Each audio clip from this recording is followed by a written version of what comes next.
Sport fans, I'm Michael Sakala, and we got a special guest on the show today.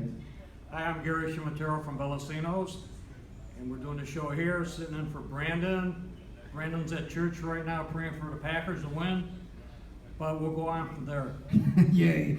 I'll tell you what, I hope if he can get down on those knees, maybe the Packers will pull this off. I'll be honest with you. Well, Gary, thank you so much for coming on the show and filling in, under these unexpected situations that we have. Like all shows, when we started, everybody did start out with, as we know, the stinker of the week. Or in this case, the stinker of the wild card playoffs. And I have to think everyone's going to agree with me. Gary, I'm sure you'll agree as well. When you nod your head yes, but your hands say no, you know what I mean? When I'm talking about Odell Beckham and his, the yacht king, the guy who likes to fly to Miami, go on boats, talk the talk, and then come time for playoff time, game time, he gets 4 targets. He had 4 catches for 28 yards. That's all he did. He didn't do nothing. I didn't even show up. Bad game for him that day. Yeah, like we were talking about earlier, you cannot be in the media as much as he is, talk all that nonsense that he does, finally gets in the playoffs for the first time in his career. He's on the big stage, and we all seen the game. He dropped a couple passes. A few of them, I want to say, I think 2 of them were like touchdown passes, which would have probably made a change in the game. He became a non-factor in this game. So again, as far as I'm concerned, get on your little SS, drop a ball, and go spend the rest of your offseason in Miami and enjoy the 7 C's. Next, what we always like to talk about is what we learned during Wild Card Weekend. First thing that I learned is that Houston has basically just played their way for one more game. They had a 24-14 win over the Oakland Raiders. Their defense does. Their defense looks really good. They seem fast. They're coming off the ball. Clowney looked like he was insane. But I got to be honest with you, As Bunch, he has no. I watched the game. It seems like he just rifles every pass. There's like no touch on his pass. I don't know. You got to watch the game. What do you think of the Texans? Well, I liked them at the beginning of the year, but right now, I think, like you said, this is their last game. And then next, we had what I learned was in the Seattle game, if this Thomas Rawls runs the way he does, Seattle's going to be a tough out. They are playing right now smash mouth football when it comes to this running attack, which just helps their offense and gives Russell Wilson a little bit of breathing room so he can spread the field when he needs to. Yeah, he does a good job of doing that. This guy Rawls, he had 27 carries, 161 yards, and he had a touchdown. Now they're up against Hot Atlanta this weekend, but I'll tell you what, one thing I did learn, if they get that running attack going, they're a tough team. The next thing I learned was... let's go back to that one. Yeah. That one hurt me. Yeah. What did you think? Now, here's a question. Right. That hurt me. That's right. I absolutely forgot. Now, this is what I was tweeting out the whole game because, quite honestly, I was rooting for Detroit because I really didn't want the Cowboys to have to play the Packers or the Giants, to be honest with you. I would have much rather seen the second round of Detroit. I think it seemed like they never showed up. It was like, what happened with this team? They were so much better than that. They were dropping balls. The first drive, what's his name? The guy who used to play for Seattle. What the hell's that wide receiver's name? Tate. Go on Tate. It was like a 3rd and 6, and he dropped the freaking ball on a slant, and he should have had it. And to me, it was like, that was just like, it just seemed like nobody ever got in rhythm in the game. And then the defense was on the field too long. And I don't care how good a defense is, eventually their asses get tired. They can't keep up no more. Tate looked defeated. That's why he was sitting on the sideline with that frown on his face. It was frustrating. It was frustrating because, again, I was rooting for him. For one, I'm not a big Seattle fan. I was rooting for them, but they just never seemed to get into the game, and it was just very frustrating to watch that. Go on, I'm sorry. No, you're absolutely right. Hey, you still got the Tigers and the Red Wings. You still got something going on. That's true. The next thing I learned is that the Killer Bees in Pittsburgh will sting you. Let me tell you about these 3 knuckleheads. Big Ben went 13 and 18 for 197 yards and 2 touchdowns. He had 2 interceptions. Bell 29 carries, he has 167 yards and 2 touchdowns. And Downtown Brown has 5 catches, 124 yards, 2 touchdowns. I think he had 3 catches for 119 yards and 2 touchdowns in the first freaking quarter. He was on pace for like 700 yards and 5 touchdowns. But, I mean, when these 3 are on, because this, again, history was made last week. It was the first time the 3 of them were healthy on the field at the same time in the playoffs. You just wonder, are the Killer Bees all that they are spun out to be? And don't forget, they were playing in cold weather, too. Exactly. In Pittsburgh, so. And then finally, the game of the week last week, we got to see, the one thing I learned is that Aaron Rodgers has more moves in the pocket than I had diarrhea running down my leg after a bad Taco Bell night. Did you see this guy in, out, right, left, up, down, you name it, this guy was all over the place. It was ridiculous. Definitely doing it right. He is definitely playing at a whole nother level that we can only just watch and appreciate and just love the fact that, you know, a couple of years ago with the relax and, you know, and everything else, this guy is extremely special. And guess what? They're going to be a tough out going into this weekend. Yeah, they could go all the way.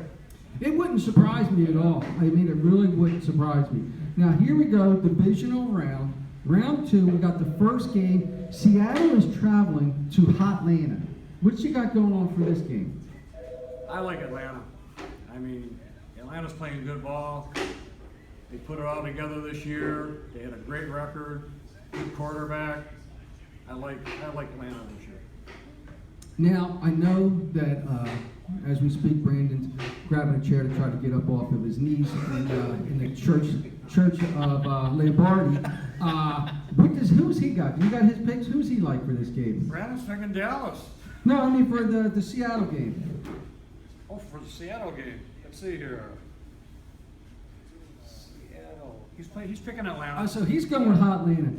Okay, now I got my notes. Back in October, Hotlanta went to Seattle and lost 26-24, and we all know that no call, bad call. They never called on Sherman, Richard Sherman, against Julio Jones.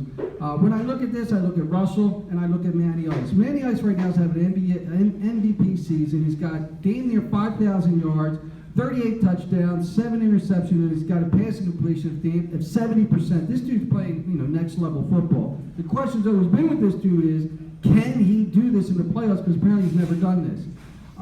Then you look at the Seattle defense against the double-headed dragon of Freeman and Coleman for Hotlanta. These two for the year have just been lights out when it comes to rushing the ball. They have an extremely tough rushing attack as far as Hotlanta. And then you can flip to the flip side. Ken Rawls run all over the Hotlanta defense. Then there's the matchup itself. Julio Jones and Richard Sherman. Back in October, Julio was hit for 9 targets. He had 7 catches, 139 yards, and he had a touchdown. Let's keep in mind, though, what I noticed and found when I was doing a little research, the double-headed dragon for the year, they got 85 catches, 883 yards, and they got 5 touchdowns. So apparently Matty Ice likes to just, you know, top it off to his running backs coming out of the backfield. I think, though, at the end of the day, the Seahawks will keep this game close, and it will be good all the way down to the end, but no one's talking about them, no one knows them, no one cares, but they will after this Saturday, because I've got Hotlanta winning this one in a close one, 38-31, and they're going to move on into the NFC Championship. Next, you got, I don't even know if they bothered playing this game, and it seems like everybody's saying that, and you wonder if this could be the upset of the year. Houston traveled to New England. What do you got on this one? You got to go with New England. I mean, they're a real heavy favorite. You know, Brady's Brady. Exactly. I I look back, they did play each other in week 4, and at that point we were still with Deflategate, so Brady didn't play. So Jacoby Brissett came in. He went 11 for 19 for a whopping 103 yards, and they beat the Texans 27-0. Now let's be fair. I mean, the Texans do. They got a great defense. They seem to be, you know, they're fast off the ends. But at the end of the day, we all know what Tommy Boy will do against teams like this. He will do quick outs. He's going to hit Edelman and Amendola, and then eventually He's going to open up the middle of the field with the X-Bear, which we should all say thank you to the Chicago for letting Bennett go, and he's going to hit his new favorite tight end because the Gronk is laid up. He's in the middle of doing Nickelodeon TV shows. And then the best answer is ass wide open. You know what he's going to do. He's going to throw a couple picks. He's going to do more three. He's going to have more 3-and-outs. That's always good. 3-and-outs. His defense is going to fall apart, and they're going to be exposed.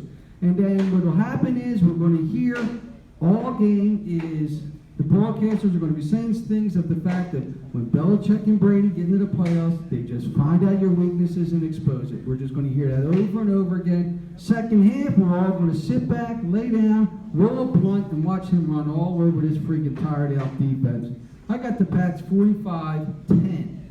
Even Houston's players, even though radio picked apart their defense, they've already said it on the radio. They said it's Tom Brady. It doesn't matter what kind of defense you put to him. He's going to pick it apart. The only chance they have to pull this off is what Denver did to him last year, what the Giants have done to him in the past, is hit him repeatedly and never let him get comfortable. But if we see him sit there flat-footed like he does, look around the field, wave up to his beautiful wife, say hello to everybody, then point at the camera, and then shoot it up, the game's over. It ain't got a shot. But if they can hit him, we all know he hates being touched. He hates it. Here it is, the game of the week, or at this point, game of the season, the Packers traveling to Dallas. What do you got for this one? Brandon has Dallas today. How the freak did he do that? That's why he's in church.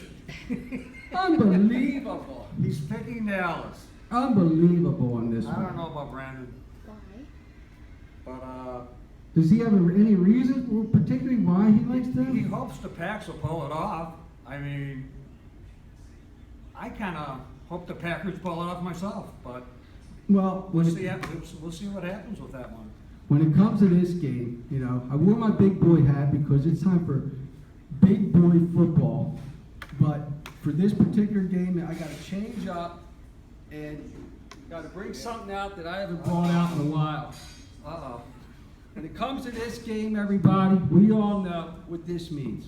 It's time to bone up. Cowboys. And if you didn't hear me, let me make sure I understand. Everybody, can you hear me? Can you hear me? It's time to bone up. Oh, this thing's great. Yeah, perfect. It's time to bone up. It's time to play big boy football, playoff style. Cowboys need to just show up and smash football. Yeah, we're done with that scenario. Here we go. One of Brandon's hopes is because they don't have Jordy Nelson right now. That's why he thinks that Dallas is going to take it. But Rodgers, for 3 quarters, Jordy was out, or was it at the end of the game? I forgot what it was. On here, in my opinion, with this, I think. Again, you got Rodgers playing the rookie.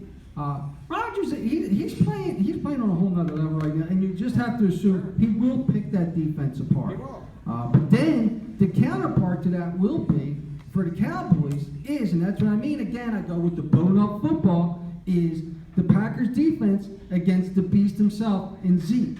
The Cowboys were going to have to just bone up, open plays, and run inside and out.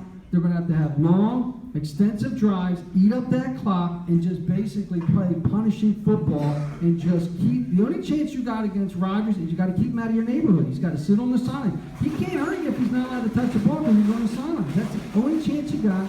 This way, that defense or the Cowboys will stay rested. They can have some speed, and they'll have fresh legs throughout the game. If not, this game, like I wrote on here, which style football is going to control this game? Is it the fast-paced, big hit strikes of the Packers, or the long, drawn-out drives, physical football of the Cowboys? That, to me, is the question. Which one of these mighty powers takes over this game? Well, I think both teams are going to do that. They're going to just try to control the ball, keep it away from the other team. And then it is, can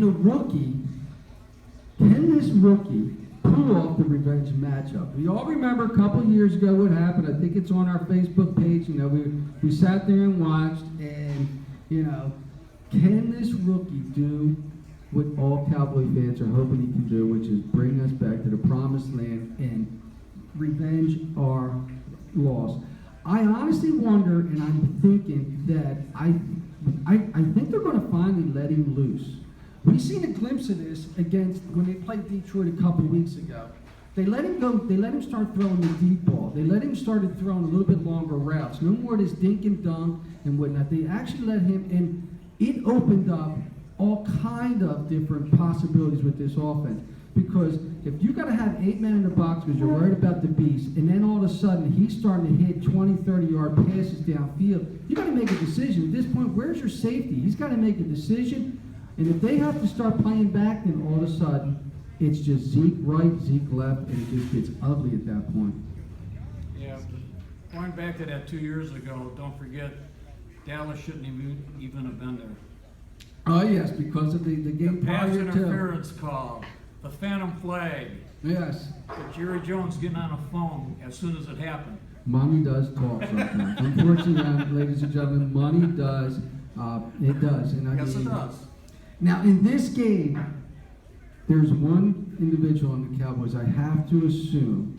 They all do, but this guy is really looking forward, and that's Dez. Yes, Dez.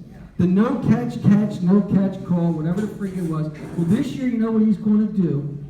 There is going to be a point in this game. Game is tight. He is going to go down the sidelines. He's going to catch a deep ball, 45 yards plus, whatever. But there will be no doubt, there will be no review. It will be an actual touchdown. And I got the Cowboys winning this game in a tight one, in an instant classic before the kickoff even starts, 37-34. The Cowboys will be moving on to the NFC Championship in the first time in like 30 years. I mean, I don't think they've been in a championship since '93. And then finally, we got the game that apparently Winter Storm Jupiter has moved. This was a 1 o'clock game, and now it's a Sunday primetime game because apparently we got ice storms, and it's freaking cold in Kansas City. We got the Pittsburgh Steelers going to the Kansas City Chiefs. They're saying right now the weather for the game will be in the low to mid-30s, freezing ice, and it's supposed to have a rainstorm during the game, which is just perfect. So we're going to have ourselves a nice little ice bowl going on. What do you got for this one? This one, Kansas City. Brandon picks Kansas City. Really? He's going Kansas City on me. Look at me, I'm trying to go. I don't know about that, though, about Pittsburgh. I mean, they had a nice big lead last week. They kept Ben in. 2 plays from the end of the game, he gets hurt on the ankle. So he might not be 100%. The boot. The I boot. had that. The boot. For this game, because this might be probably one of the more tighter games, including the Cowboys game. This game may be one of the more tighter games. I just wonder, you know, we all know Kansas City's got this incredibly strong defense, and they're going up against the killer bees. This trio on the field has just they've been lights out, and they do. They run up the score real big, and then it seems like they tried to hang on last week against Miami, but they were playing Miami, wasn't all that. The thing is, though, what I wonder with the Chiefs is, can they score? I mean, it seems like their best source of scoring is their kickoff and punt return guy, this, what's his, Tyreek Hill, or Tyreek Hill, whatever the hell his name is. You know, I mean, can you really rely on this one guy to help you? I mean, I know Alex Smith, he'll control the ball, won't make any mistakes. I just wonder if he can score when they need to, because I have to assume Big Ben's coming out, throwing deep, and he's going to be running Bell left and right, and they're going to put up a lot of points, because that's how this offense works. They're just a scoring machine. Yeah, that running back had a good game in Pittsburgh in the cold weather. You know. Exactly. A couple of weeks ago, when they were in Buffalo, I think snow. I don't know the exact numbers. I should have wrote it down. Bell had like 260 yards or something. He just ran like a beast. I don't know. Maybe he's got heavy feet. And he just either that, or maybe maybe his nickname is Snowplow. I really don't know. But with this one, especially with the ice, I still think though it's going to be high. It's going to be pretty high scoring. I got the Bird winning this 31-28 in a classic ice match. I wonder if it'll ever take over the original Ice Bowl of the Packers and Cowboys. Which brings us back to these two have just been. We got some classic matchups going on this weekend. I mean, you Those are know. high scores, though. I mean, defenses like they have, those are high scorers. But I think you're going to see there's going to be a lot of. I think there's going to be some fumbles. There's going to be some turnovers. People are going to take some chances, and I think at the end of the day, I think they're both. I think they can run on each other, but I think the difference is going to be that they're going to do some play action pass, and downtown Brown's going to go deep, and he's going to have another 2 touchdown game, 100-something plus yard game. So everyone. Again, we got divisional football Saturday, Sunday, NFL style. It doesn't get any better than this. I think I'd say at least 3 out of the 4 should be great football games. And for all we know, Houston could surprise the shit out of us. I really don't know. I mean, we also want to take this time. I want to thank you, Gary, for filling in. You're like the Hostetler, I guess, of the show. I mean, you just come out of nowhere, show up, and you're just throwing shit around, and it's like, where the hell did this guy come from? Well, it was good to be on here today. I've watched it a couple times there while you guys are taping, and it was an honor to be asked. Well, again, thank you very much. I appreciate that. Thank you for coming on, and obviously thank you for letting us do it here at your great establishment. Everyone, enjoy your weekend. Enjoy your divisional football round of playoffs. And don't forget to come to Bellacino's. The pizza and grinders are unbelievable. Believe me, I'm wearing this hat for a reason.